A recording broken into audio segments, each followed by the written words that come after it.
You guys remember this video that I showed you at the start of last week?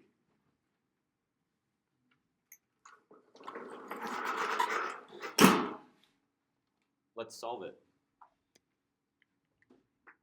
Cobalt chloride, soluble in water or insoluble in water? Why? Because halides are generally soluble. So as soon as this little chunk of cobalt chloride gets pushed into the water droplet, we should expect the water surrounds the ions and starts picking them out of the crystalline lattice. And this cobalt chloride gets mixed with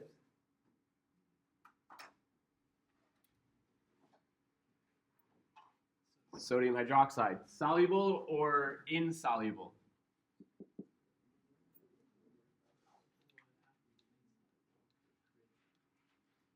Sodium hydroxide is insoluble? Think about it for a second.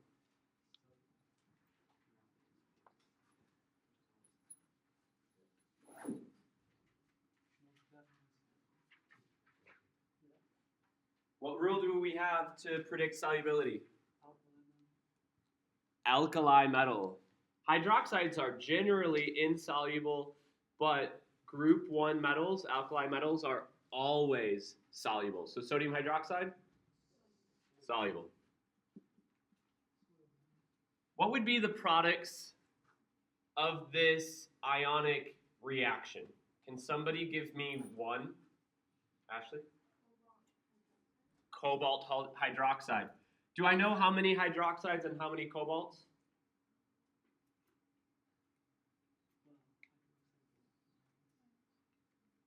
Hydroxide's a 1 minus. We need to have that memorized. We don't know the cobalt inherently, but we know the chloride.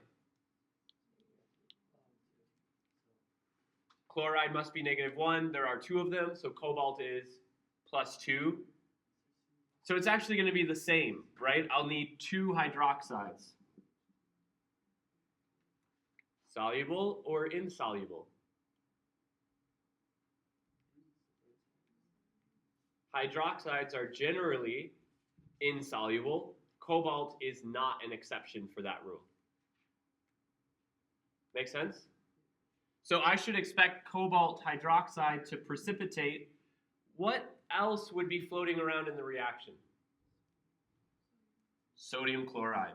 And we know for 2 reasons sodium chloride will definitely be soluble. True or false? This equation is balanced as written. What could I do to balance it?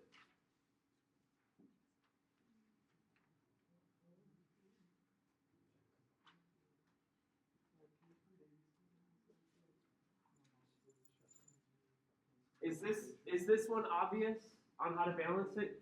It's a lot easier than those combustion reactions we did last week. Or is it still a little bit confusing? You don't have to answer it, but just raise your hand if you think you could balance this already. Okay? Raise your hand if you would need to do that accounting thing to try and balance this. Yeah? So let's do some accounting out loud quickly. 2 chloride, 1 chloride. Left-hand side, right-hand side. Sorry, it's vertically today. Okay, I need to balance a chloride 2 to 1. I can just use a coefficient 2. 2 sodium, 1 sodium. Do the same thing. And now I notice 1 cobalt to 1 cobalt, 2 hydroxide to 2 hydroxide. So now my chemical equation is balanced. Okay, so we should expect a precipitate from this reaction, correct? The cobalt chloride right now is dissolving in the water droplet. Ions of cobalt and ions of chloride are drifting away through the water. And sodium hydroxide is about to be pressed into it. That means the sodium ions and the hydroxide ions, they will start to dissolve. And so right in the middle is where the cobalt and the hydroxide ions should find each other. And once they do find each other, they interact with each other more strongly than they interact with the water molecules. So they fall out of solution together. And something you learn about hydroxide, never mind. Let's just look to see if we get this precipitate we're expecting.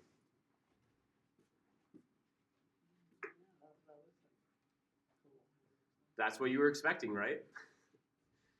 So that color change that we're seeing in the middle, that's where the ions are finding each other. They're holding on to each other, and they're precipitating out of solution. Did you guys see how it looked kind of magical? Just out of nowhere, this blue color just showed up. It's because you're not seeing the dissolved cobalt ions. You're not seeing the dissolved hydroxide ions. But once they find each other, you see the salt that they precipitate. Which means the chloride and the sodium, not really useful here. I could have looked at this as cobalt ions react with 2 hydroxide ions dissolved in solution to give me cobalt hydroxide as a solid. What is that equation called?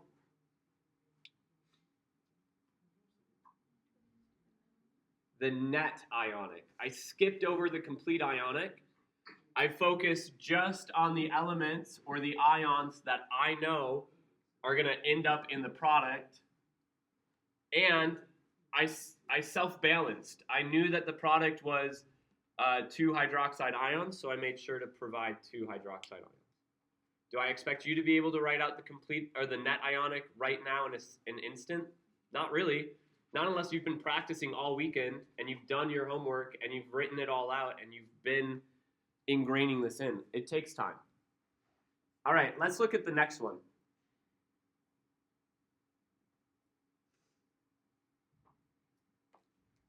What do we have here?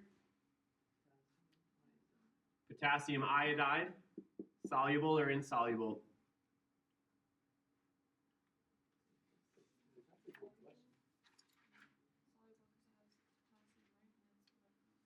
Group 1 metal, always soluble, plus halide, generally soluble.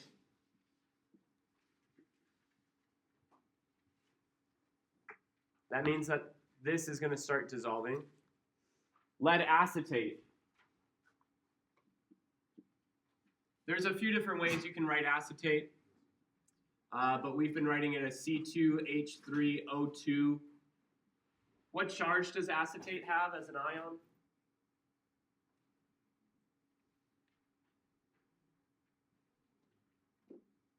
-1. And lead takes on a +2 charge, so this is lead acetate, 2 equivalences of acetate for lead. Soluble or insoluble?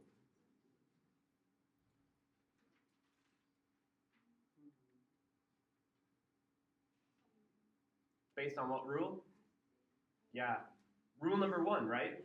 Always soluble. Acetates are always soluble.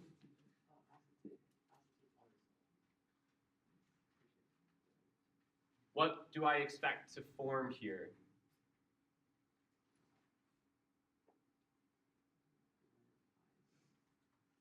Lead iodide. What's my chemical formula for that? What subscripts do I need? Yeah, PbI2. Remember, we know this is 1 minus. We know this is 1 minus. So if I'm swapping them, I'm going to need the same amount. 2 iodides plus potassium acetate, KC2H3O2, 1 to 1. Once again, not balanced, correct? I would need a coefficient 2 in front of lead iodide. I would need a coefficient 2 in front of potassium acetate. All right, will anything precipitate? Lead acetate, soluble or insoluble? Sorry, potassium acetate. Soluble for 2 reasons, acetate and potassium. Lead iodide, soluble or insoluble? Yeah, I know, right? How boring would that be if I gave you no reaction? Generally soluble? Lead is an exception. Lead will precipitate these. So this is a solid. Can anybody tell me what the net ionic equation would be? Anyone who's been practicing how to shortcut the complete ionic step?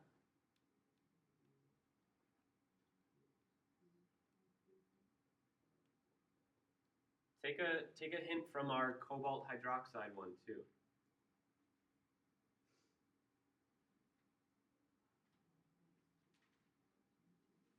It's my net ionic. Name an ion that's in the net ionic. Alina? Good. Lead ion and two iodide ions, which come together to give me this lead iodide precipitate. Okay, let's look at what that lead iodide precipitate looks like. Anybody have a guess on the color? Keep in mind lead acetate is clear white and potassium iodide is this clear white.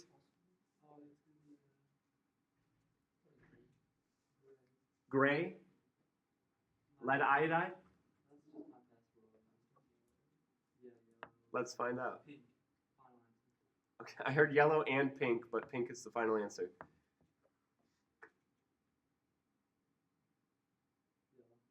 Yeah, it's like that golden yellow. You should see a doctor. What do you think? You just predicted the precipitate, and now you learned something. Lead iodide is what color?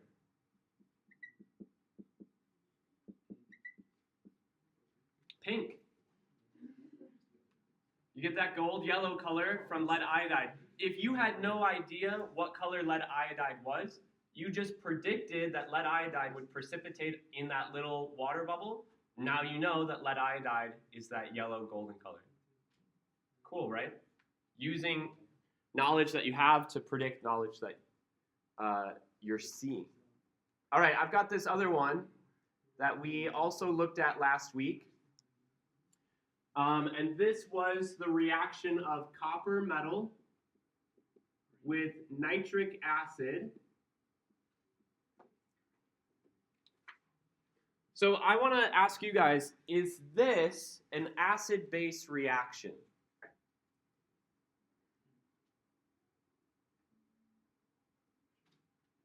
Maybe I'll be more specific. Is this a neutralization reaction?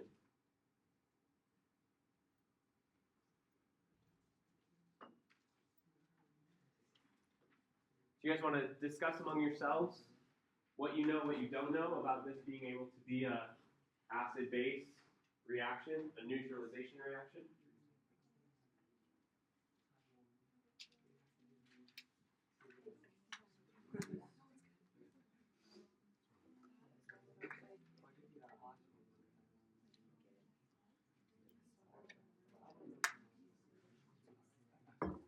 Oh, sorry guys.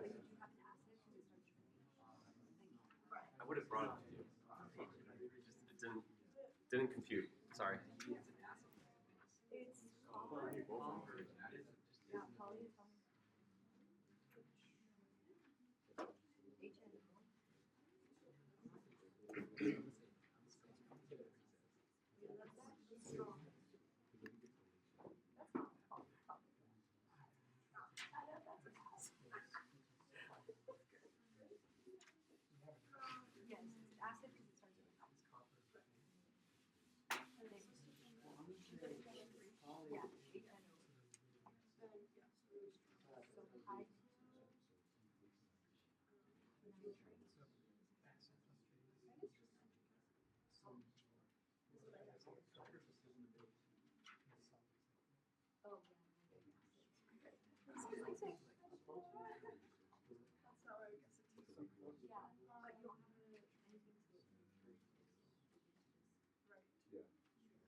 So one thing I heard Ryan say was copper is not a base, which means this cannot be an acid-base reaction.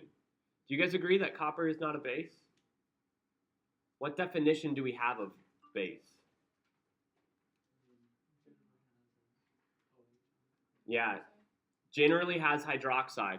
And I actually want to maybe make a correction to the notes, make an addition to the notes that we talked about. We said strong bases have hydroxide and are soluble. So things like sodium hydroxide, potassium hydroxide, barium hydroxide. But I didn't tell you guys much about weak bases.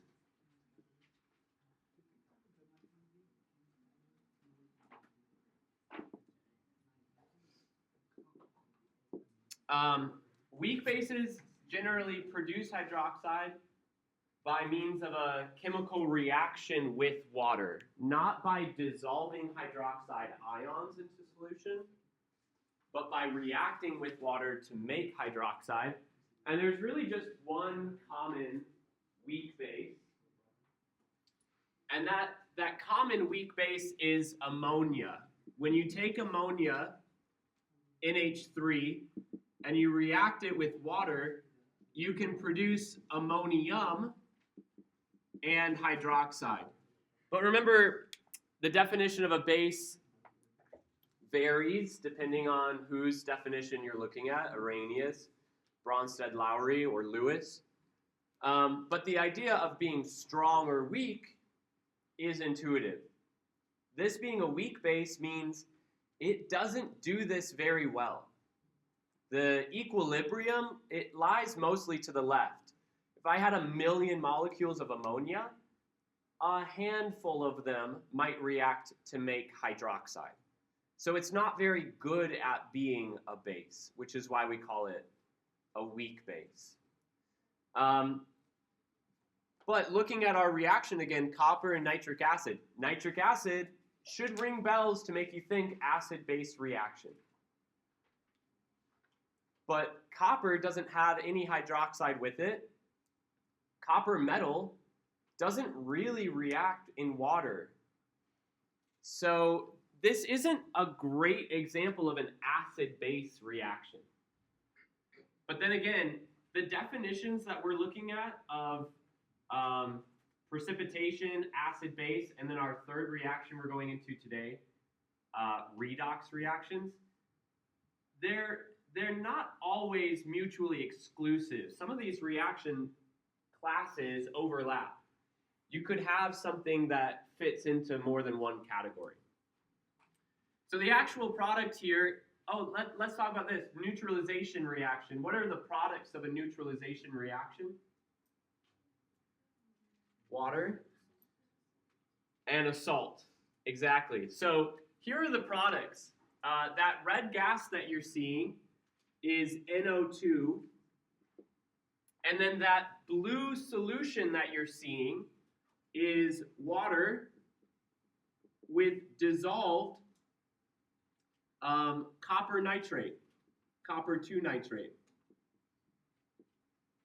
Why is copper 2 nitrate dissolved? Why do I know that it's aqueous? Nitrates are always soluble. So I've got water that's produced and a salt plus a gas. And actually last week, one of the first neutralization reactions I gave you was with bicarbonate, and it made carbonic acid, and carbonic acid decomposed to make water and a gas, carbon dioxide. So do you feel like this verifies that it's not an acid-base reaction, or do you feel like this actually supports the idea that it might be an acid-base reaction? Kind of supports it. I made water and a salt, plus a gas. I reacted something with an acid, and I made water and a salt. That sounds like the definition of a neutralization reaction. So copper here is just a very strange acid. More people would tell you, though, that this is not acid-base reaction. This is what we call a redox reaction. And like I said earlier, those things don't have to be mutually exclusive. I think it's feasible to say you can have an acid-base reaction that is also redox. All right, I wanted to up this worksheet from last week, and I believe this was last week, Monday, but it was only on Wednesday of last week that we actually got to the acid-base reactions. I want to look at these remaining acid-base reactions on this worksheet from last week before we move into our precipitation reactions more. So I'll write them up on the board in case you don't have them. We're trying to predict the products of our acid-base reactions.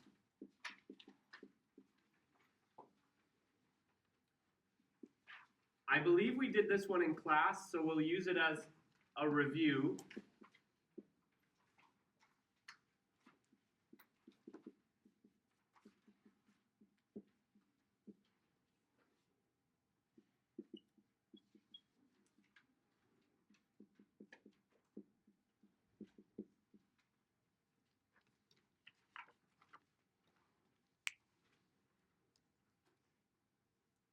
You guys can see that these neutralization reactions all have a hydroxide salt. That's the base, which means the other compound will be the acid, and I need to try and identify the acidic hydrogen. So in our first reaction, we said hydroxide will take the H from hypochlorous acid, H and OH gives me my H2O, which means I'm left with barium and hypochlorite. Do we know the charge on hypochlorite? Raise of hands. -1. Two ways to know that. You've memorized it, or you know that hydrogen often takes on a +1 charge, so the rest of it must be balanced by a -1 charge. Do we know the charge on barium? Will your periodic table tell you if you forget? It will. Group 2, 2+. So barium and hypochlorite come together in a 1-to-2 combination. Remember that this goes all the way back to Unit 2 at the beginning of the semester, where you're balancing +2 and -1 ions. Figure out if you like the crisscross or the box method. Is this balanced now? I have my products. Is this balanced? No. What can I do to balance it?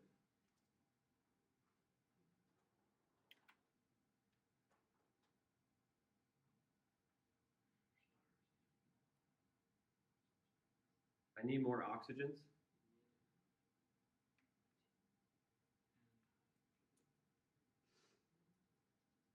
Once again, this can be really challenging if you're still getting used to identifying information here, and so the accounting method can work well. But I want to remind you guys, you can think of the hydroxide and the hydronium, the H+ ions, separately. So I've got barium, hydroxide, hydronium, and hypochlorite. In the products, that means I'm going to have to try and disconnect water to show it as the combination of hydroxide and hydronium. And that just in the same way that I would separate barium hypochlorite as barium ion and hypochlorite ion. I want to be careful saying this because no, H2O is not OH- and H+, in the same way that BaClO2 is Ba2+ and ClO-. These are ionic compounds that can break. This is a covalent compound. It takes a lot of energy to break that bond, but for the sake of balancing an acid-base reaction, this is a good shortcut. So I have 1 barium, 2 hydroxide, 1 hydronium, 1 hypochlorite. 1 hydroxide, 1 hydronium, 1 barium, 2 hypochlorite. Where do you want to start? Here you can kind of start wherever, so throw something out.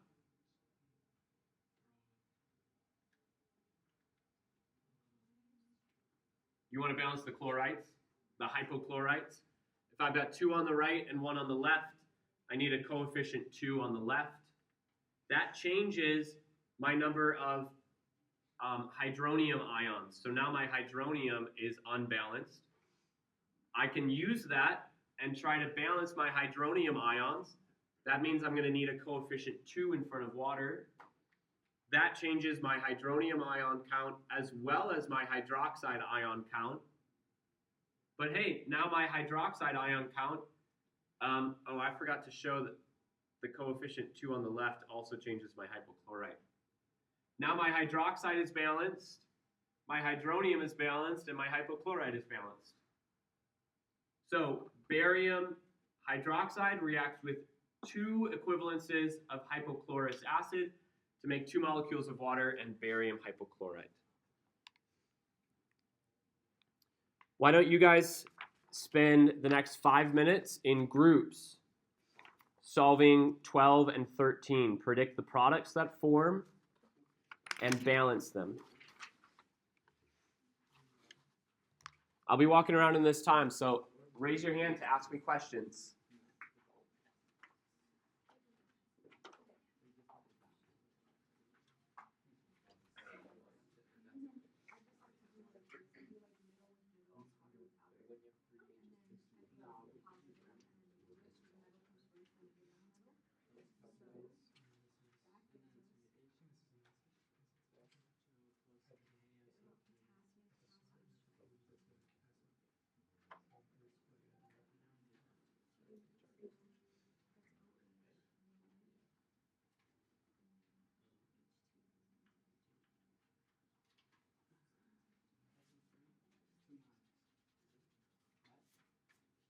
Yes.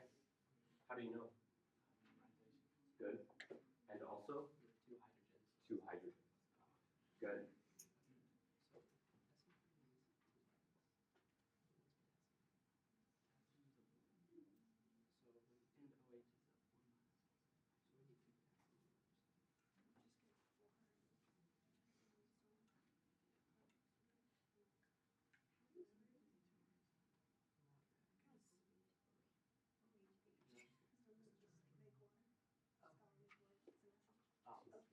Good. Neutralization reaction. Yep.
Well, part of it is memorizing.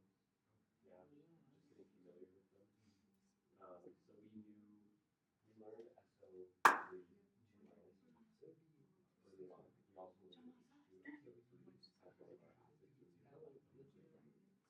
Although I actually see the weight on this. If you didn't have that chart, how could you use the chart of pH to predict the chart of this? Either on polyatomic oxidation, SO3.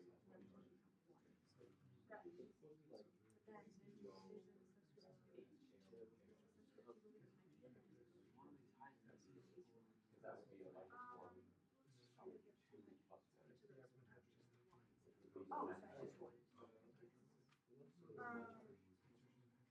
so it's not hydrogen, so we read it as hard. So it is true of 1 positive.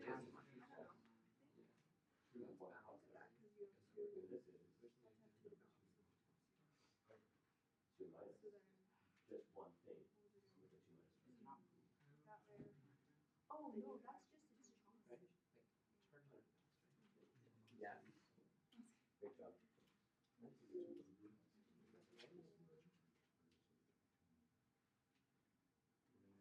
You nailed it. Yep. Oh, you got the second one. That's great.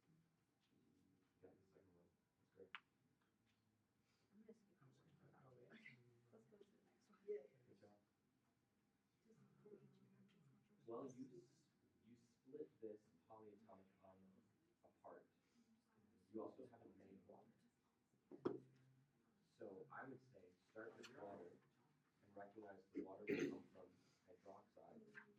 And I know this looks like hydroxide, but we have to recognize this is a polyatomic. So that's really just H plus right there.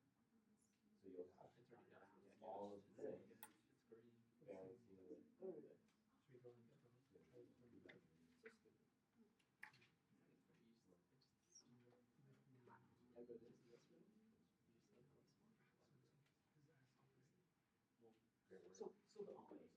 You made water, but now you're also trying to show hydroxide again. The hydroxide is in water. It's hydroxide with H.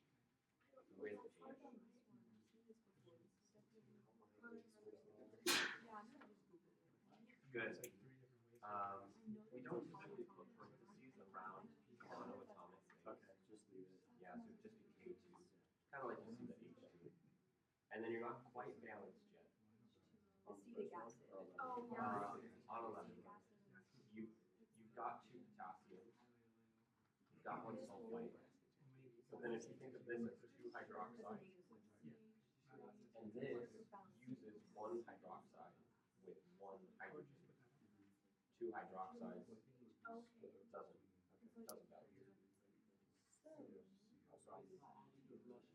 That's it. Yep. Okay, yeah. Okay, now there's water. Good. Donna, you were close to being balanced. How do you know that there's water? That's it. Great work. Oh, you're just looking at the acid base reaction and you're just predicting that there's no water. Yes. Or salt. Yes. Oh, so to get shortcut that you have to like think about like which one is like exact. Well, you can. Hydroxide will take hydrogen. If this looks like hydroxide to you, that's understandable. But this has to be hydroxide, which means that this must have a hydrogen to get it. And this compound we actually know as what? So it must be not a source of hydroxide, but a source of H plus. We know that it's a neutralization reaction, which means we know something's an acid because it gives away a hydrogen. We know that one's a neutralization reaction because I told you. Yeah. And because we have a group 1 hydroxide salt and an acid. Acid, base, neutralization. And our definition of neutralization is acid plus base makes water and salt. So you always know one of the products is water. And then you just find the remaining ions. That's your salt. All right, guys, let's go through this. Potassium hydroxide reacts with sulfurous acid. Sulfurous acid has 2 protons. Is sulfurous acid a strong acid or a weak acid? This would be a good place to review your notes. We made that Bic pens. Sulfurous acid, is it strong or weak? It's not strong. We're getting this mix. Half the class is saying strong, half is saying weak. What does S stand for in Bic pens? Right. Sulfuric acid, which is H2SO4. It's the big brother of sulfurous acid. That's why I put this one on here, was to trick you. No, it's to remind you about that small detail in your notes. This is strong. This is weak. Bic pens laid out all of our strong acids, so anything that's not in Bic pens is a weak acid. Potassium hydroxide, strong base or weak base? Sorry, that was not meant to give it away. That was to remind you what weak means. Weak bases react with water. This isn't going to react with water. It will just dissolve to give hydroxide. Strong. So we've got a strong base and a weak acid. Here is my production of water. H and OH for H2O. I can already see that I should be able to make 2 equivalences of water because I've got a diprotic acid. So I'm going to show you guys how I'm going to shortcut the accounting method. If I know that I need 2 equivalences of H plus to be neutralized, then I know I will need 2 equivalences of base. 2 hydroxides with 2 H pluses to give me 2 waters.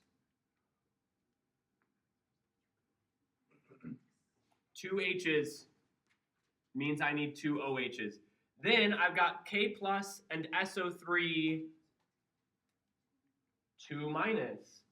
2 H pluses, 1, 2 minus charge. So K, 2, SO3. Potassium and hydrogen have the same charge, 1 plus. So if I'm going to swap them, I'll need to displace the same number, 2 potassiums, K2SO3. Soluble or insoluble? Soluble. Potassium, group 1 ion, always soluble. Okay. Then, lithium hydroxide reacts with acetic acid.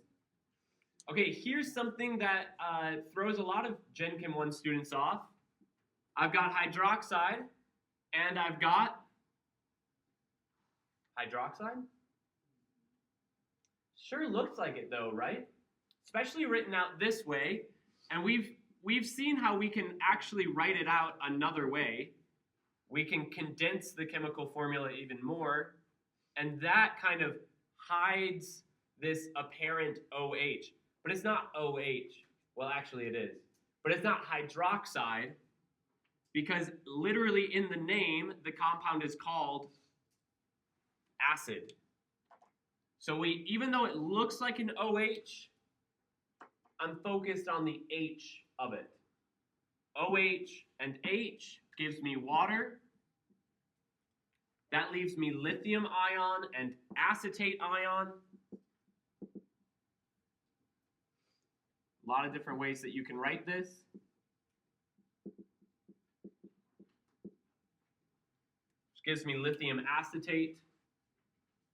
Will lithium acetate precipitate out of this solution or not? It will not. Lithium is always soluble. Acetate is always soluble. All right. And I did hear one comment, which was, where do I start? How do I know what products to make? Well, if it's neutralization, if you know you've got acid and base, then you've got one product chemical formula you can always write down straight away. H2O. Then figure out where you're going to steal that OH and H to make H2O and use the remaining ions for your salt. All right, any questions before we move on?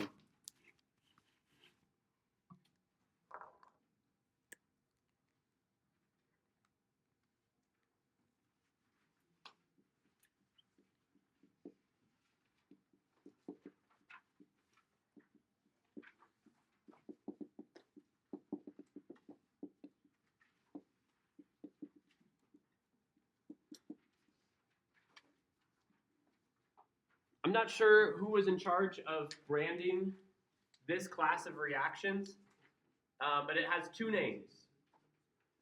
One is a cute nickname, Redox, and the other is its full legal name, oxidation reduction. And I'm not sure why, but they are always flipped like that.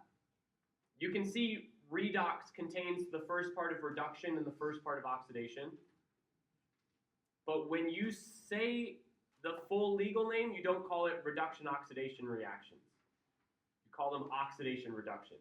So they kind of flip depending on which name you're going to use. This is a two-part reaction in a way. There is a reduction half of the reaction, and there is an oxidation half of the reaction, which is why the two names are hyphenated. It's kind of like acid-base. There's two parts. There's an acid, there's a base. But it's not like precipitation, where two ions are just falling out of solution together. So two things, we're going to dive into both halves of these reactions.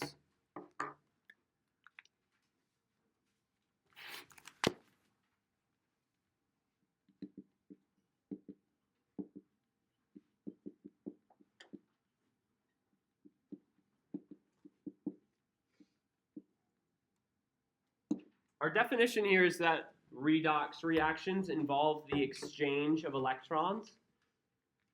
I think I told you guys last week, all chemical reactions center around electrons. Unless you're looking at nuclear fusion in the core of a star where elements are changing types, your chemical reactions all involve electrons. But acid-base reactions involve electrons where hydroxide uses its electrons to bind to hydrogen ion. That's not exchanging, that's just utilizing. Precipitation reactions involve one ion coming close to another ion, sharing electrons via that ionic bond, sharing their electrostatic charge, and precipitating.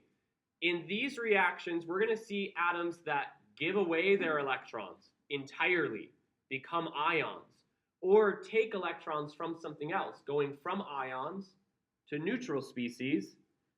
Although we're also going to see reactions where electrons don't really increase or decrease, but they just change what they're bonded to, which means we have to look at not just ionic charges, but something called oxidation states.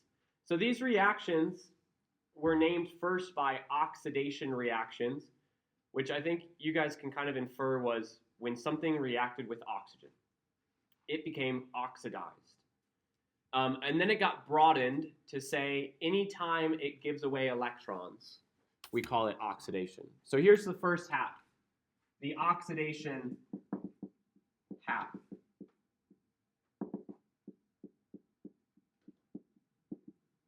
An element that goes through an oxidation reaction is losing its electrons.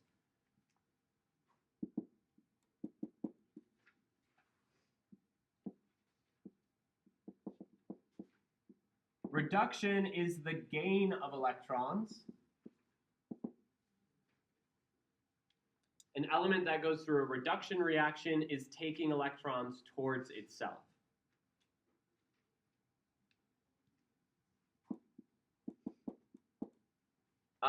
I like this mnemonic to remember redox reaction patterns. Oil rig, oxidation is loss of electrons. Reduction is gain of electrons. But that might just be useful for me because my family owns a company called Flood Oil. So oil rig, we don't own an oil rig. a gas station, but it just clicks better for me. There are other mnemonics. Leo the tiger says grr. Loss of electrons, oxidation. Gain of electrons, reduction. So if you like to think about Leo the tiger, grr. Whatever helps. Just figure out something that helps you remember which half is the species giving away electrons and which half is the species taking on electrons. All right? Let's look at a redox reaction and the half reactions that build it up.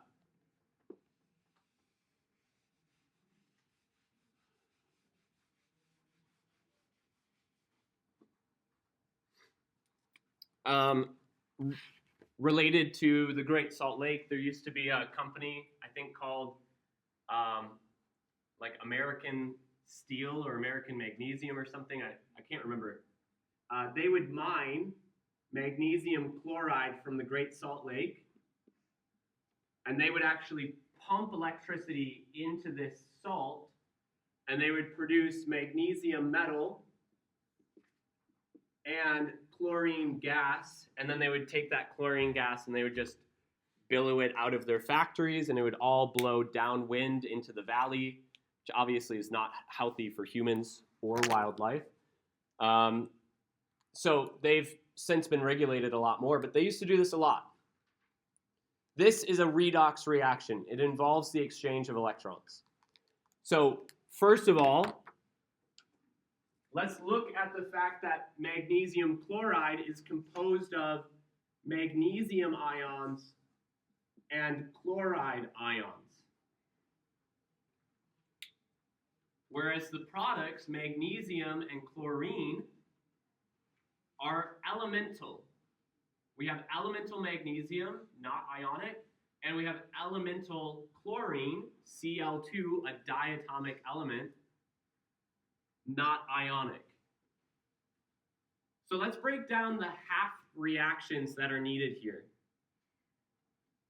We're going to fill in whether this is a redox or an oxidation. Let's look at magnesium.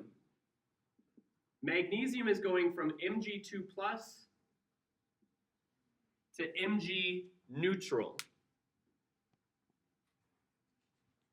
Where could I add electrons in order to balance the charge between the left and the right-hand sides of this equation?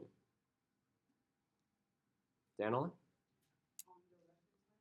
Good. And how many electrons would I want to add? Good. If I take my magnesium ion and I provide it with 2 electrons, then I can create magnesium metal. Is that oxidation or reduction? Reduction is gain of electrons. So if the chemical equation says this thing plus electrons, that thing is being reduced. Magnesium has gained electrons. This is a reduction, half reaction. The full reaction requires oxidation. Here's the question I want you to think. Where did those electrons come from?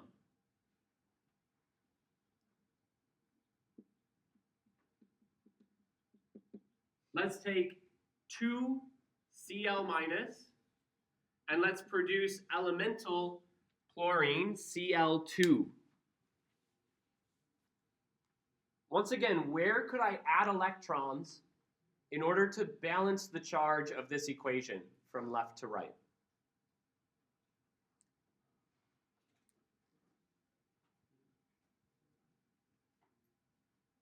Mumbling too much, I couldn't hear. Add electrons to the left in order to balance the charge of this equation.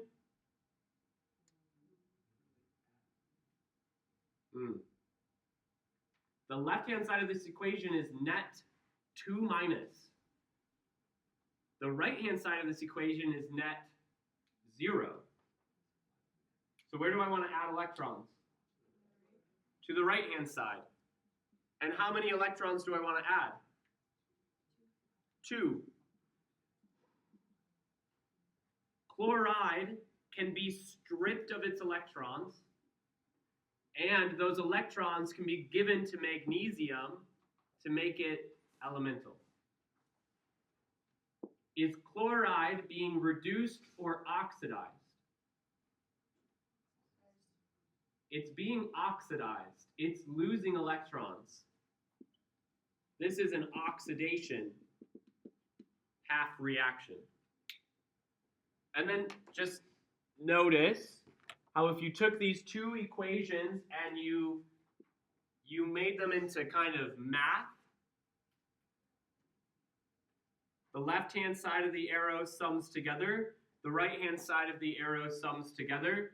Anything that's on both sides of the arrow cancels out, and you get magnesium ion plus 2 chloride ion reacts to form elemental magnesium and elemental chlorine. The 2 electrons cancel each other out. Where are the electrons coming to reduce magnesium? They're coming from the oxidized chloride.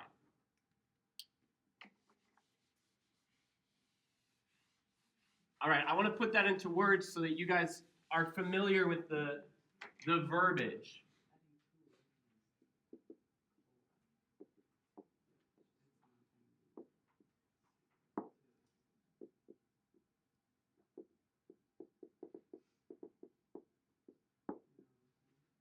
Magnesium ion gets reduced.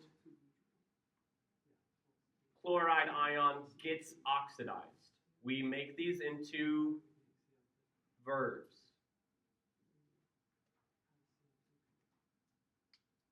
Or adjectives.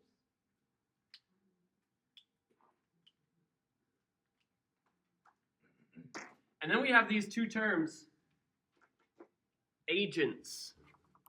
Agents that will do the reaction for us. If magnesium is being reduced, what is doing the reducing? We call that a reducing agent.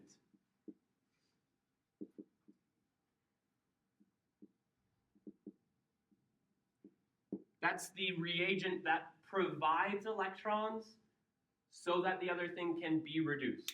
I want you to think of an agent that you know of, like a cleaning agent. I put bleach on my floor as a cleaning agent.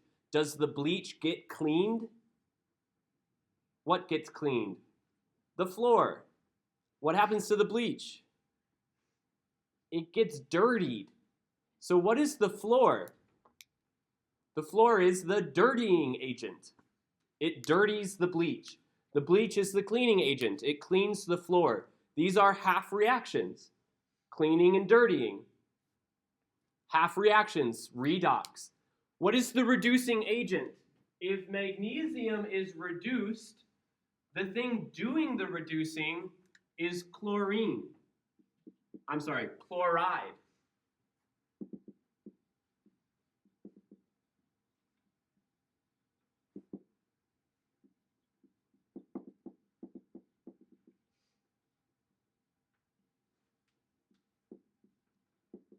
Oxidizing agent. It's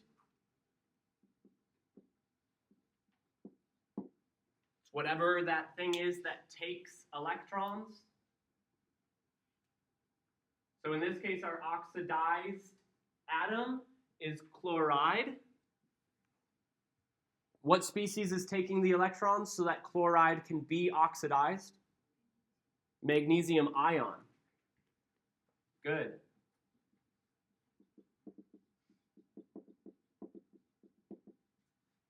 Why do you think we have terminology like this? Well, sometimes I'm interested in a specific chemical. And so I want to oxidize it so that I can do different tests on it without caring so much about what oxidizes it. I just grab an oxidizing agent.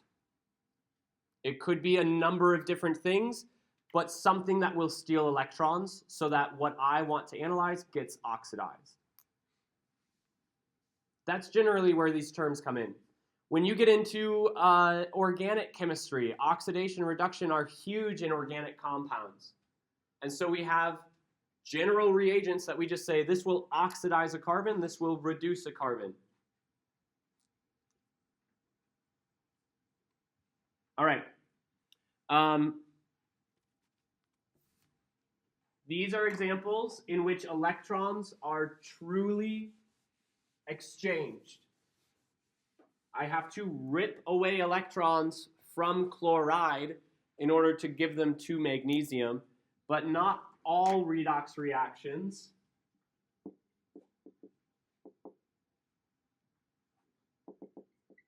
involve ions.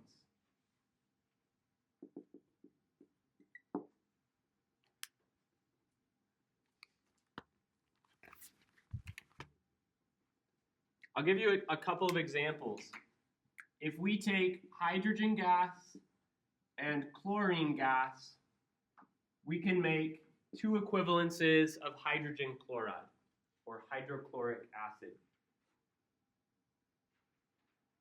This we consider to be a redox reaction. But it might not seem obvious because hydrogen is a neutral compound or molecule. Chlorine is a neutral molecule, and HCl is a neutral molecule. There are no ions directly involved here. Another example, this is methanol.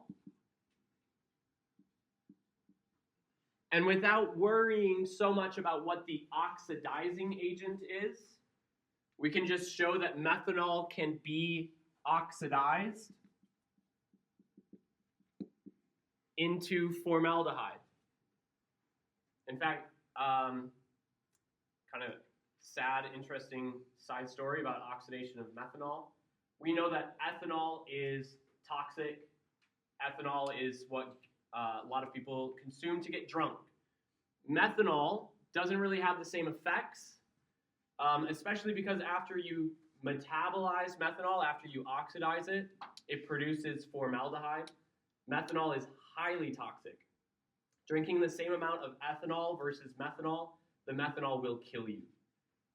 There was an episode of House where a patient came in who had drank methanol trying to get drunk and was like going through body failure. Their body was shutting down.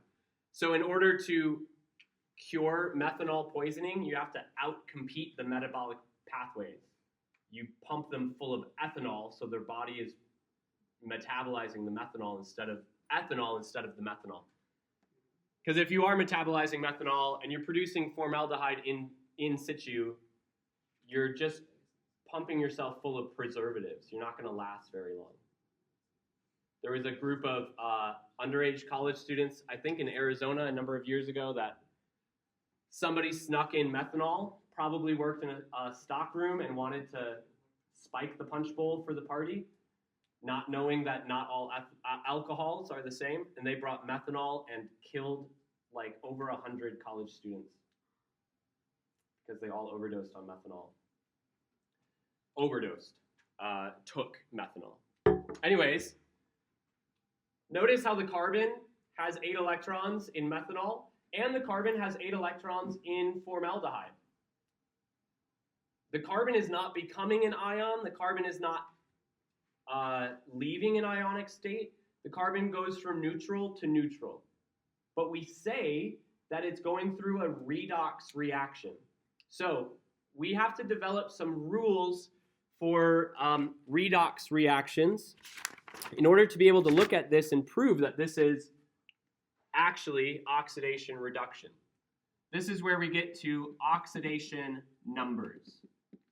Unfortunately, there are 2 names, oxidation numbers and oxidation states.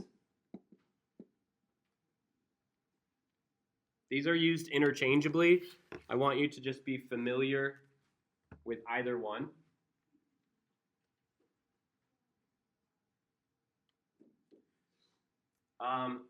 The oxidation state is not a formal charge.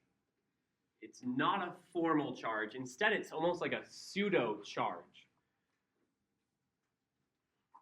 This is what charge an atom would have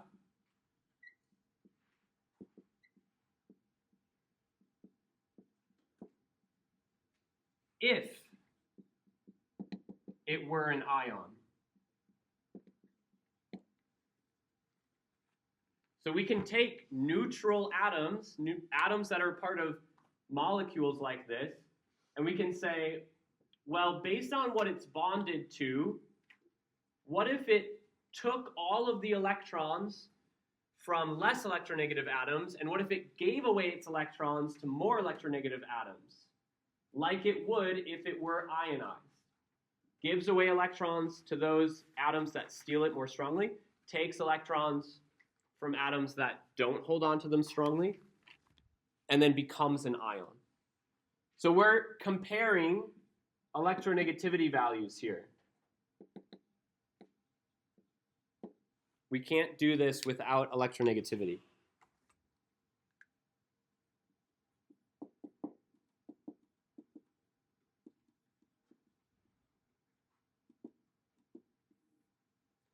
All right, so our oxidation state rules. And once again, our rules have to kind of go in parentheses because every rule has an exception.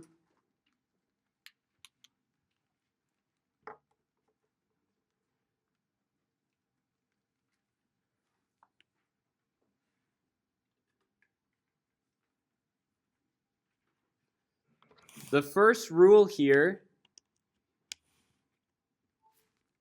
is that the sum of all oxidation states must be equal to the formal charge of the ion or molecule.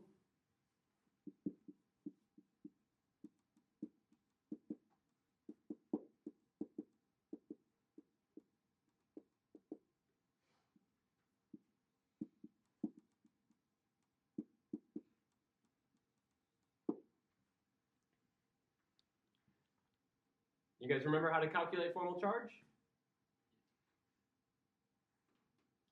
What's one thing you need to calculate the formal charge? Valence electrons is one of them, and the Lewis structure is the other, because you need to know how many bonds that atom has and how many lone non-bonding electrons that atom has. So you need valence electrons and you need a structure.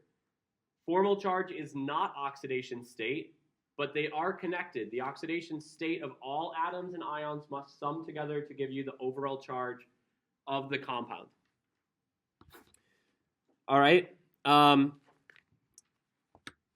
There's this trend that I like to look at before we look at more of them.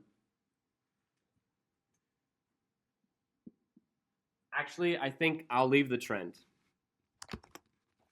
Rule number 1 is the sum of all of these oxidation states must be equal to the charge. Rule number 2 is elements have an oxidation state equal to 0. That is to say, they don't have a charge, and they're not bonded to any other elements. So there is no giving or taking of electrons. There is no difference in electronegativity. That's their elemental state, 0. Monoatomic ions have an oxidation state equal to their charge.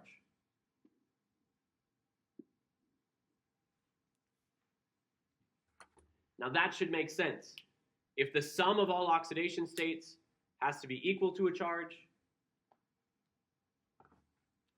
and there's only one atom, and it's a charged species, well then its oxidation state must be equal to that charge.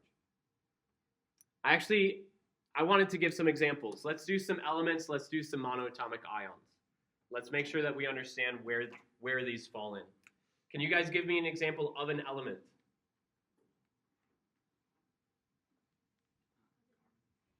Carbon, is that what you said too? We could put carbon. Let's be specific about where we're thinking of this carbon.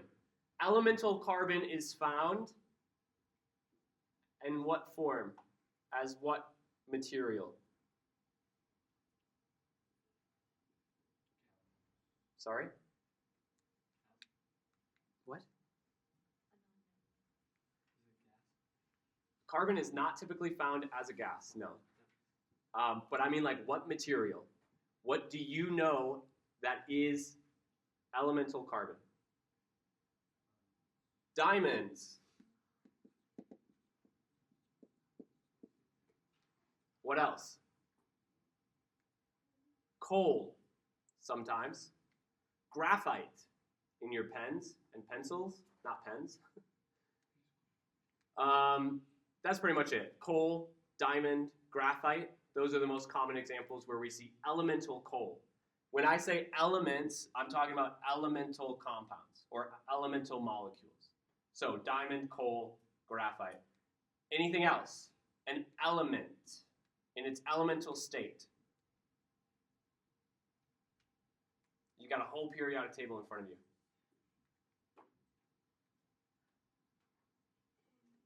Chlorine. And we actually said that up there, elemental chlorine is Cl2.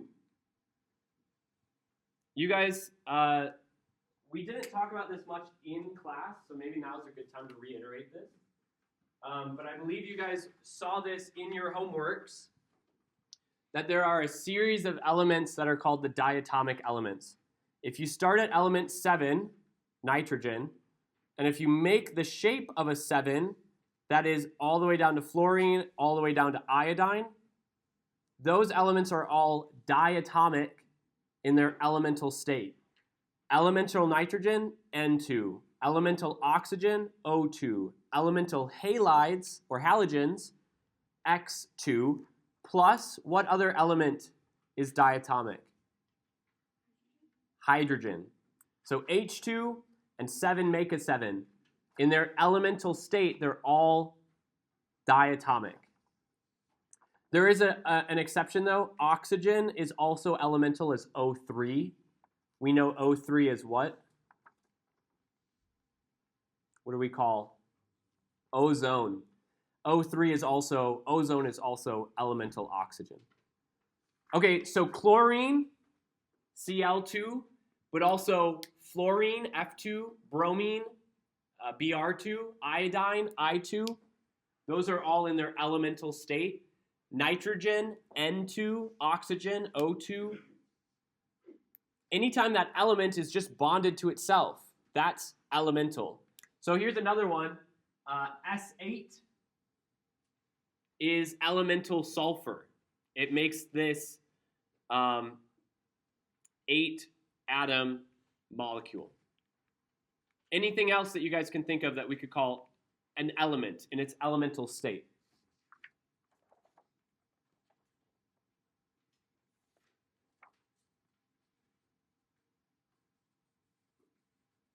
Any of our metals as a neutral species. So, iron, no charge, element. That's elemental iron. Mg, no charge, that's elemental magnesium. Copper, Cu, no charge, elemental copper. Anybody ever worked with elemental sodium? Yeah, you don't really want to, because elemental sodium is super reactive with water and it combusts, it blows up with the water because it's highly reactive through redox chemistry. But anytime you see any of these metals with no charge and no counter ion, elemental, zero oxidation state. All right, a couple of examples of monoatomic ions with their oxidation state. Oxide, O2 minus. What's the oxidation state of oxygen in the oxide ion? 2 minus. Can you give me another monoatomic ion?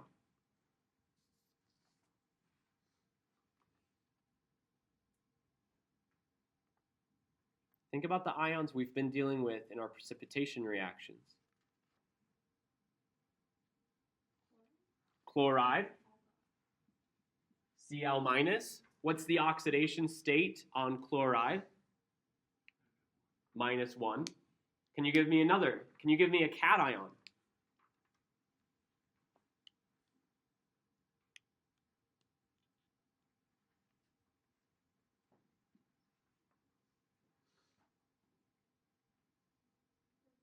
Magnesium ion, Mg2+.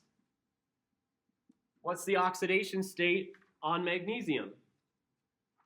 2+, as opposed to the oxidation state on oxide, which is 2-. What about Fe3+? What is the oxidation state on iron in iron 3? 3. The oxidation state of iron in iron 3+ is 3+. Are there other oxidation states for iron? What's the other one? Fe2+.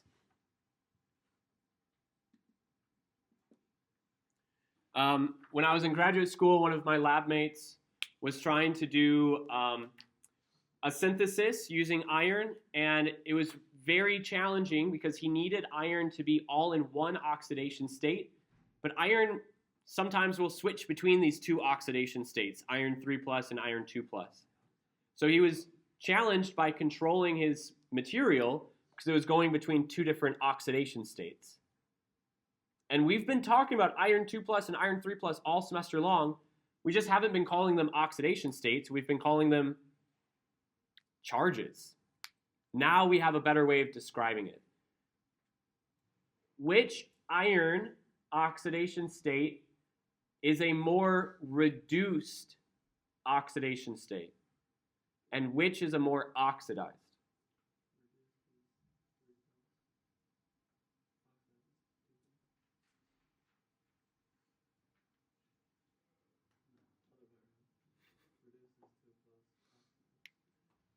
Which one has more electrons? 2+, which is more negative. 3+ is more positive. So to have more electrons, I want to be more negative. Fe2+ is more reduced than Fe3+. Fe3+ is more oxidized than Fe2+. All right, why don't we take a break? Let's take 5 minutes. And we'll come back in here to look at oxidation reduction reactions. Do you know what? Actually, the first thing we're going to do is this table. Oh, no, we have to talk about some of the rules. Take 5. I'm going to lay out more of the rules, and then we'll fill out this table together. So 11:20, we're going to pick back up.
oxidations have to do with electrons, right?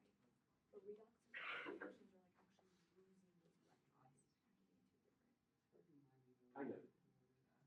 One half of the redox reaction is losing. The other half is the gaining. You can't say redox without describing two things that are happening. How is that different from then like ionic and molecular? Because isn't one like gaining an electron, or isn't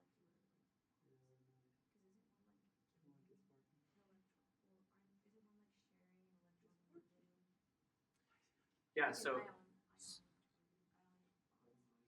so if we look at precipitation reactions,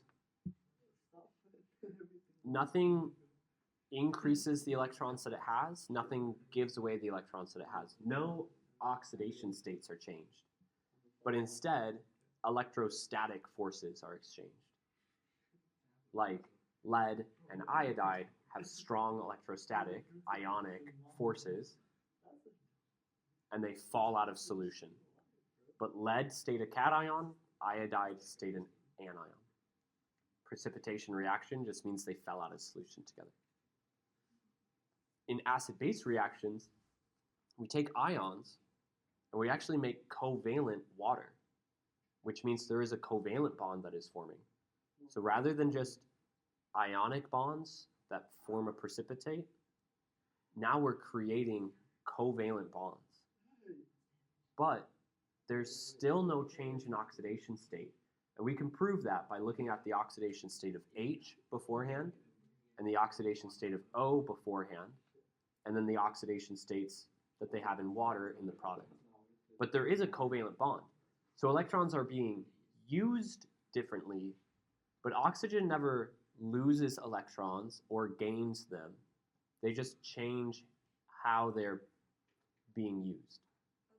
It's in redox reactions where a species that has electrons loses them and becomes an ion. Or a species takes on electrons to become an ion or to go from an ion to a neutral species.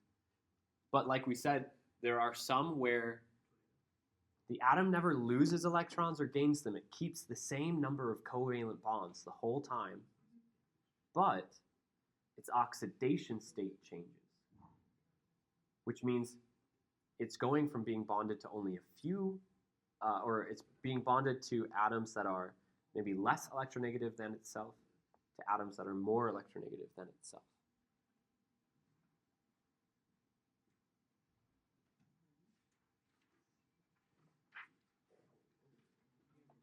All right. You guys really took advantage of that break. It's okay, but really, like, you get up, you move around, you get your blood flowing. It helps re-energize you for the second half of the class, especially when it's as fun and invigorating as this class is.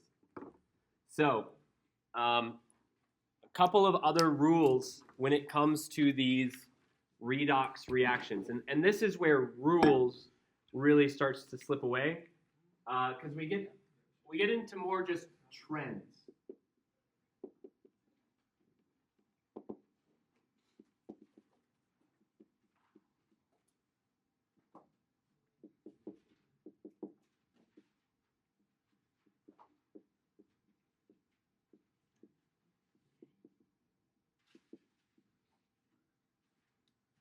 When deciding the oxidation state of a specific atom,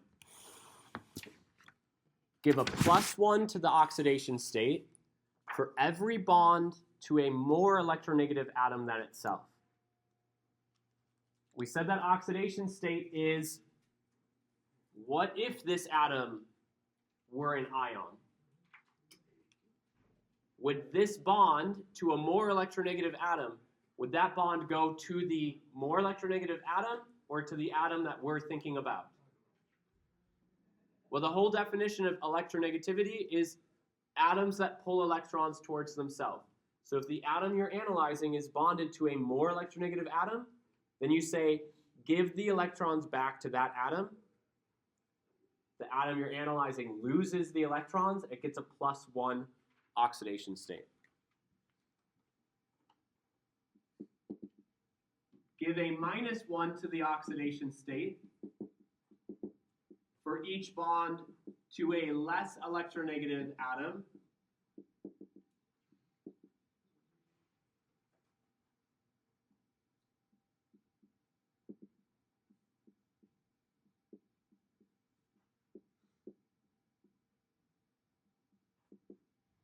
And then if there is a formal charge on that atom, that has to be summed in as well.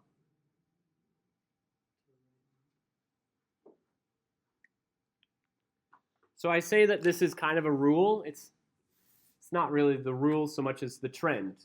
You can just observe differences in electronegativities and how that will affect the oxidation state. So I want to give you guys a handful of examples.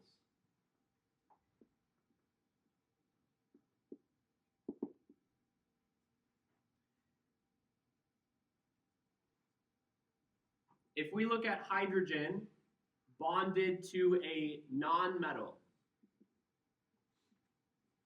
well, most of our nonmetals are more electronegative than hydrogen, all except for boron, and I guess boron kind of sits on the boundary of being a nonmetal.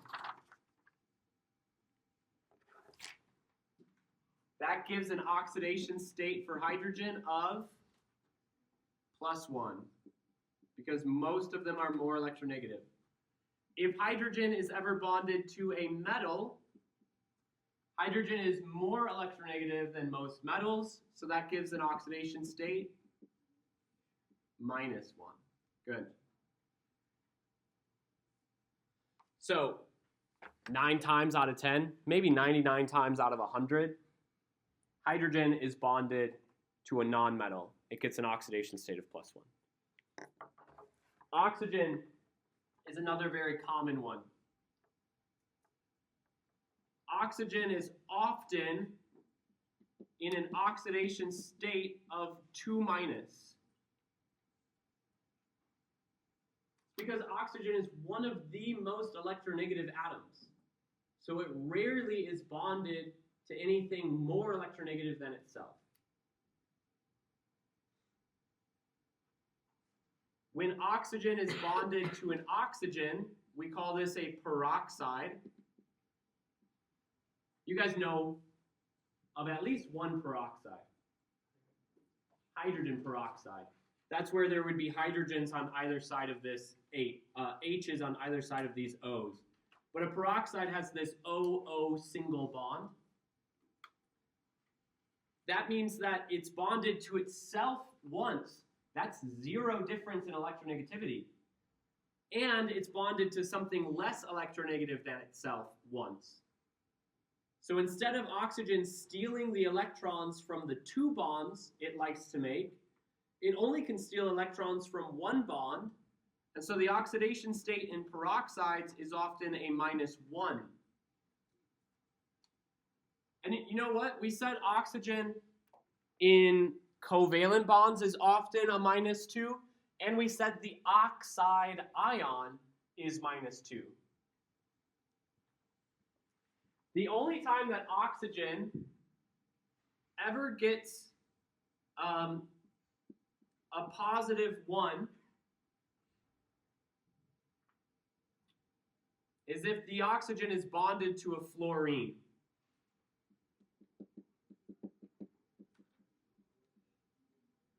Why does the oxygen take on a +1 charge in a bond to a fluorine? Good. The fluorine takes the electrons from the oxygen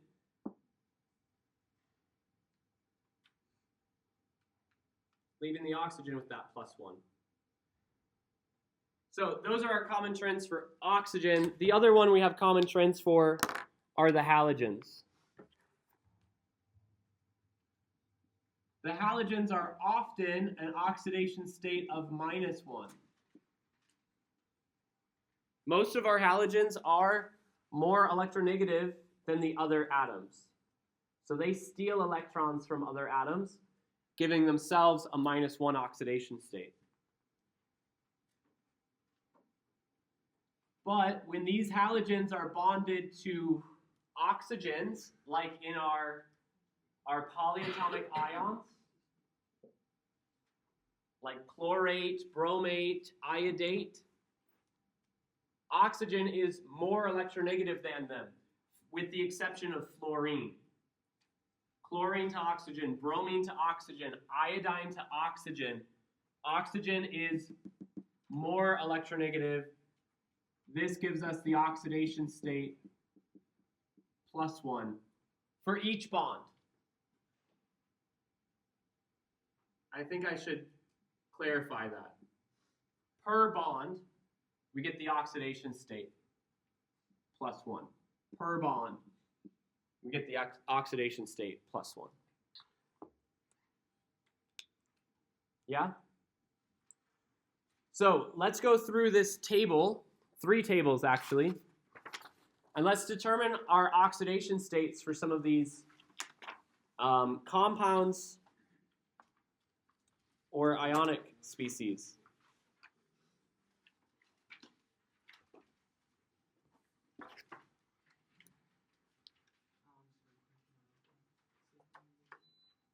Let's look together at H2SO4.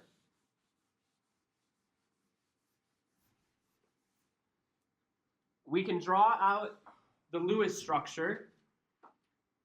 It may take some of us a bit longer than others to draw out the Lewis structure, but at this point we should all be able to.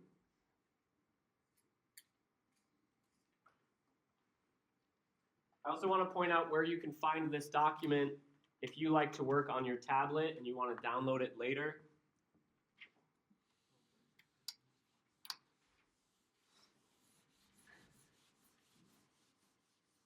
If you go to our modules page and you scroll down to this module, Unit 6, this is under Reactions and Stoich.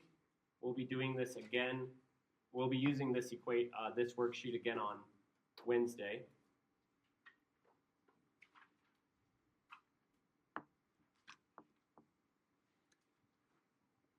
Sulfuric acid has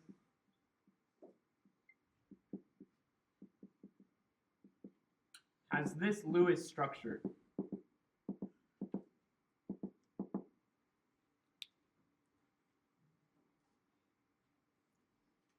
We kind of need to know the Lewis structure in order to determine the oxidation states, because we need to know how many bonds are going to all of these different atoms.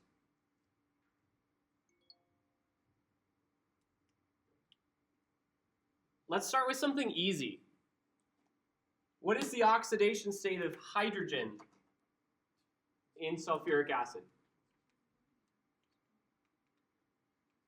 If you're not confident that it's +1, because hydrogen typically is, then you can look at the bond that hydrogen has.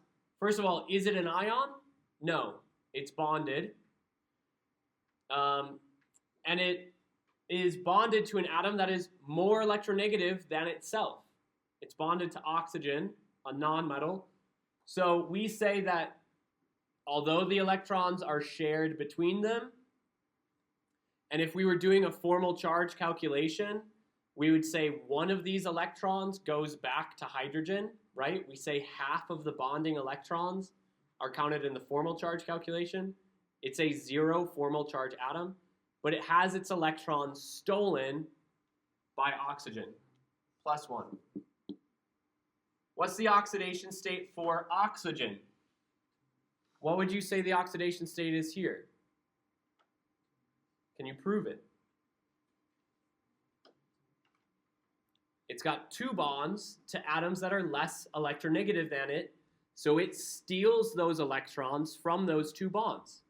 -1 for each bond. -2 oxidation state. Is that true for all of them? This oxygen also has 2 bonds to an atom that is less electronegative than itself. -2 oxidation state. Okay, what about the sulfur?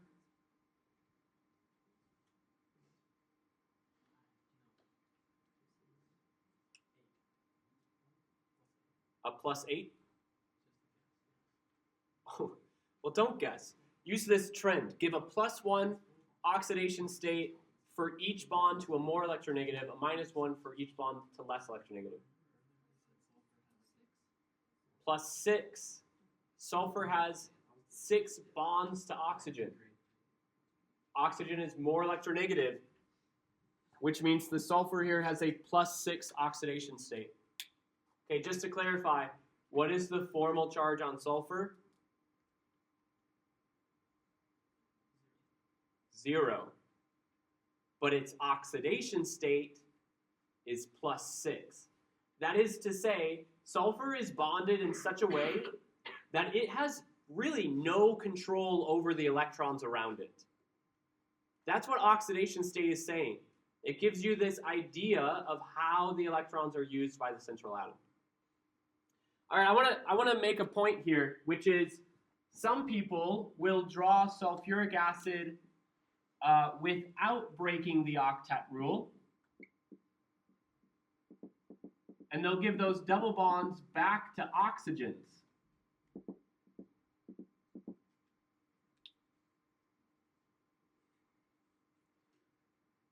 Are there any formal charges in the structure now? Tell me where. Well, let's hear Jordan. Oxygens have a -1. We can go through and prove it, but we also recognized that when oxygen has 1 bond and 3 lone pairs, it takes on a minus charge. And then Ryan, you said sulfur. Sulfur is +2. All right, good. Our formal charges all cancel out. This is a neutral compound, and the formal charges are neutral. Now let's go through and calculate oxidation states. What oxidation state does this oxygen on the bottom and the top have? I get a -1 for the 1 bond to an atom that is less electronegative, and I have to sum in the formal charge. So this oxygen gets a -1 from this bond, and it has a -1 oxidation state. So together that's still -2. It has the same oxidation state. That should make sense because it hasn't changed how it's using electrons in the system. It's actually just behaving more like an ion. Remember we said oxidation state is, what if this atom was an ion? Well, that looks more like if it were an ion than the first structure. And what about sulfur?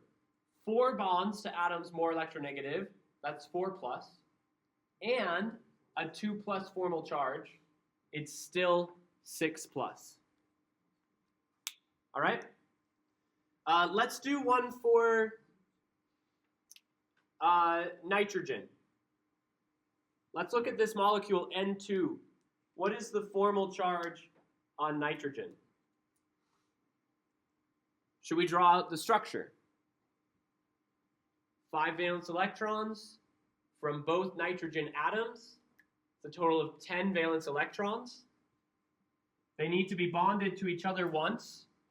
2, 4, 6, 8, 10. I have an octet on the right. I do not have an octet on the left. Sorry, I said that wrong. I have an octet on the left. I do not have it on the right. So I'll share electrons. Nitrogen on the left keeps an octet. Nitrogen on the right is still not there. I share electrons again. Now I have an octet. Did I need to go through that work? Why not? N2 is elemental nitrogen. Okay, well, I went through the work anyways. So, how many bonds to more electronegative atoms? 0. And to less electronegative atoms? 0. That's why elements are considered to have an oxidation state of 0. There is no pushing or pulling on electrons. If these were to behave as ions, they would all get their valence electrons back. They'd be neutral ions. They'd be neutral ions? They would not be ions. They'd be neutral. Oxidation state, 0.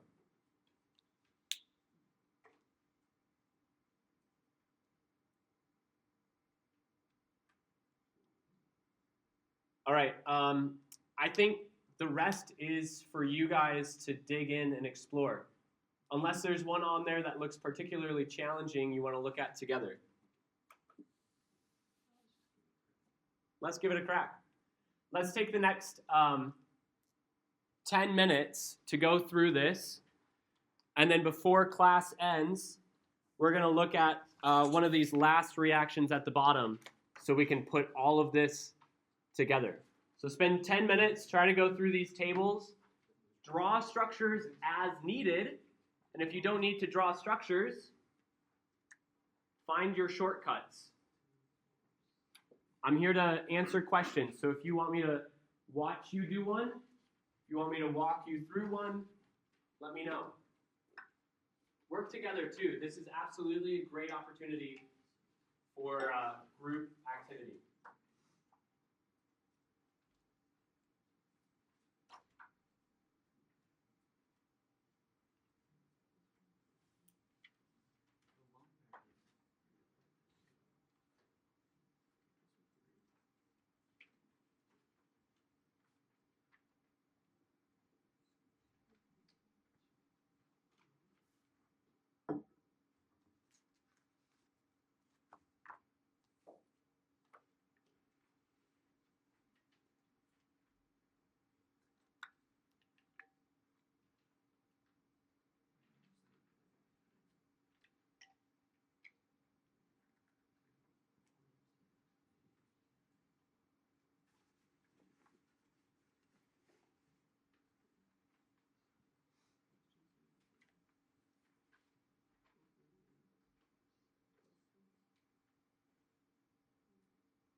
Yeah. And these, that's sometimes. And you figured out how to apply it here, actually. Good work. Oh, no, actually, you didn't. Sorry, I looked at it. The O here is not 2 minus. It's not. It's not plus 2 either. No, it's because here we have an O-O connection in a molecule. And if you draw it, oxygen is going to carbon once and oxygen once. So it can't steal electrons from O, but it can steal electrons from carbon. So it's one of our odd exceptions where it gets the most. Good. So yeah, these are the shortcuts. And they work 9 out of 10 times. Good. Hello. You're drawing out your structure for this? Oh, this is a polyatomic This is a polyatomic ion, and then this is an ionic complex. So there is actually no chlorine in it. And there's a couple of things in your structure, right? You got 2 bonds to hydrogen. Can't have that. And nitrogen doesn't have any of that. So instead, you actually want to draw out ammonium ion and then work with chloride ions as well. All right? Mm-hmm. Yeah. Do you want to draw the structure? It's kind of big, but it's not too big.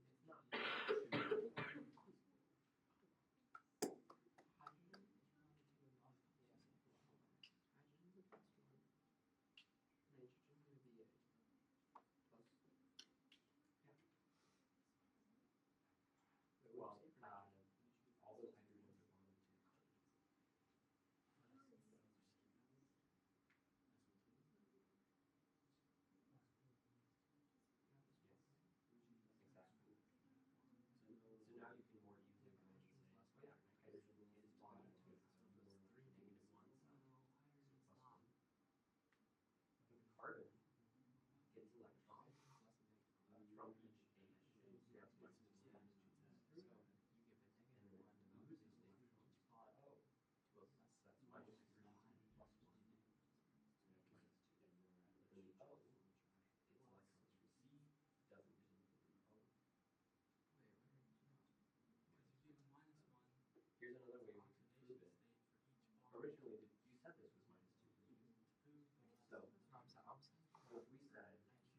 there are 2 carbons that are -2. There are 6 hydrogens that are +6. What does that mean? So that's -4 plus So you 6. get -1 for oxidation. That leaves me with 2 ions left Each over bond to and 2 atoms. But if I had said that each oxygen is as much as 2, okay, you got nitrogen. that would be You have 3 minus bonds 4, to atoms. -4 and plus 6. Yeah. That's -8 and plus 6 is a -2. But Yeah. it has And to you have be a bond neutral to because chlorine, the which sum is of all oxidation states more electronegative. has to Right? be the charge. Nitrogen. Yeah. Okay. But drawing it, Nitrogen. It helps. yeah. You don't have even have to guess. Okay. Good 4 work. negatives and 1 positive. So let all the H's go into the No, this is actually an ionic complex. Ammonium I think oxygen's and plus chloride. one, So you actually want NH4. It's What, bonded to do you know what charge would be on NH4 and what charge would be on So Cl? I think What about Cl? What charge does Cl Okay. have? CL would have still 7. well, actually no. Well, yeah, but -1. you get the sum Wants of to small gain charges. one. So if Cl is -1, NH4 is Plus +1. So you're going to actually have 2 things there: an ammonium ion and a chloride ion. Yeah. Okay. Yeah. Okay. So, we're trying to find the oxidation state for nitrogen. All right. 2 bonds to hydrogen will never work. And this is an ionic complex, ammonium chloride. You've got 2 ions. So you'll have no NCl bond. You'll have a chloride ion and an ammonium ion. That kind of explains it, right? Yeah. That's going to change how you tackle it? Yeah. Okay. Okay, Yes. Perfect. So you just have N each. Yes. I'm just going to subtract from this. Mm-hmm. and then you have to, this is like the formal, Then the formal charge is on which of these atoms? the Yes. Good. All right, if you haven't, why don't you turn in and talk with your neighbors to see were any of them easy, or which ones have you finished? What did you get stuck on?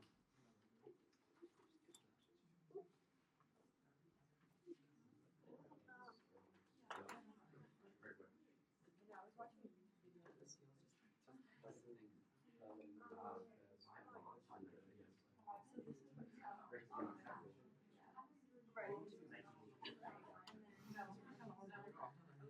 This is actually Okay, let's see. an ionic complex. It's got the dashes there, there's no hydrogen. Chloride. Sure. Oh, what do you mean, it's the hydrogens? Yeah, yeah, no, that's right. They're 2 ions. So what's the oxidation state on chloride? Yeah, it's monatomic ion. So its oxidation state is equal to I did 2 plus 4.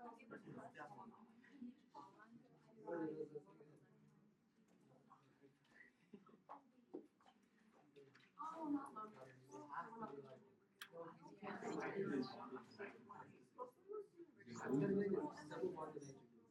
nitrogen bond with nitrogen. So they'll be pairs. Hydrogen I don't know. The one should have more negative. Why is the hard part you want to find out? I use for each one. How do you get it? It's the same idea. Let me grab your one. You count. So we left two. Every bond on that. Like there's no formal charge that you have to worry So about. hydrogen's going to be a plus. Yeah. And then nitrogen's going to be Okay, yeah. Yes. And then this one I said I do. So look at that. a minus. So I think most people are getting tripped up on this because it's actually 2 ions. Ammonium is separate and chloride is separate. But a lot of people are trying to sketch it out and they're assuming everything bonds somewhere. But it is matching. There's a matching going on. But This is possible. You get the negative charge. Yeah. Hydrogen bonds.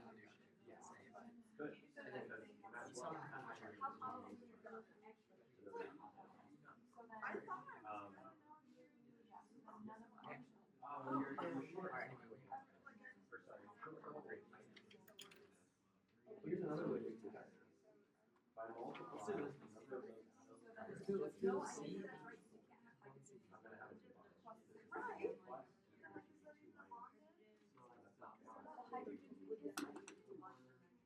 Right.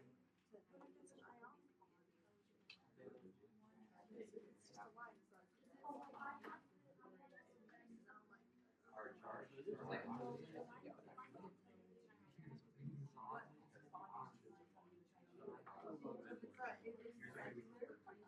Yeah, for hydrogen.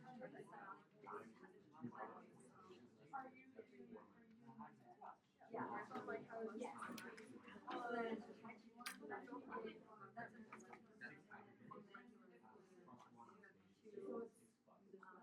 Or minus just four minus.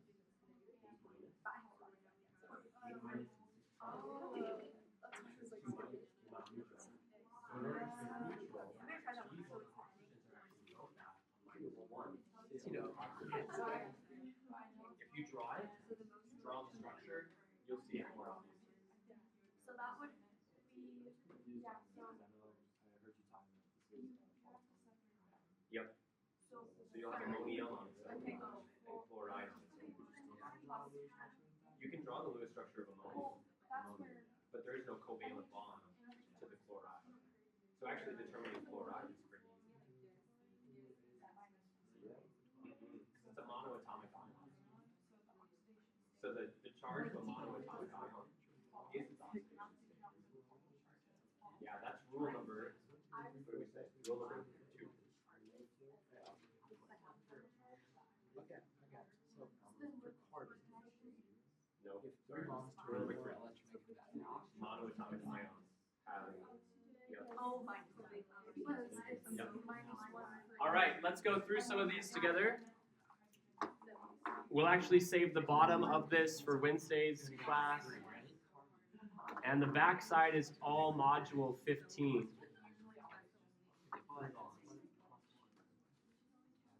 Here's what I noticed walking around was that this one tripped up a lot of people. I saw things like 5 bonds going to nitrogen. Why can we not allow this? Nitrogen is in row 2, period 2. It cannot accept more than 8 electrons. So this is not a valid Lewis structure. And then I saw a few that were like this. Also not great because nitrogen doesn't have a formal or an octet that's satisfied. And here's what I actually wanted you guys to notice is that we're looking at ammonium chloride. Is that a covalent compound or an ionic compound? Ionic. So this was never meant to be drawn as one cohesive Lewis structure. It was meant to be drawn as the ammonium Lewis structure and the chloride Lewis structure. We know that chloride is a monoatomic ion. So its charge is equal to its oxidation state, -1. Ammonium has a +1 charge. Where is that formal charge located? The nitrogen holds the +1 charge. If you calculate formal charges, the hydrogens are all satisfied, but the nitrogen has a +1. So nitrogen gets a -1 for each bond to hydrogen. Nitrogen is stealing electrons from hydrogen, -4, plus a formal charge of +1, -3. Hydrogen is a +1. Here's another way we could have proved this. If I've got 4 hydrogens, each at +1,